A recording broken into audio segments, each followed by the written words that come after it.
اگه یه شب دیدی سگت با لبخند بهت خیره شده، نباید بهش لبخند بزنی. باید قبل از اینکه دیر شه جلوی اتفاقی که قراره بیفته رو بگیری. هر واکنش سریعی نشون بدی اون گیرت میندازه. پس خون سرد باش و وانمود کن اونو ندیدی. وقتی روی دو پا ایستاد باشه شروع کرد بهت نزدیک شدن، دیگه نباید اسمشو صدا کنی. آروم بلند شو و ازش فاصله بگیر. اگه صدای پاهاشو پشت سرت شنیدی اصلاً برنگرد. مستقیم به اتاق خواب برو و زود درو قفل کن. مطمئن شو هیچ درزی هم به بیرون راه نداشته باشه. چراغ‌ها رو خاموش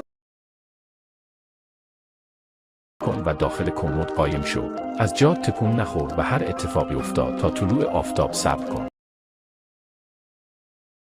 اگه صدای در زدن شنیدی توجه نکن.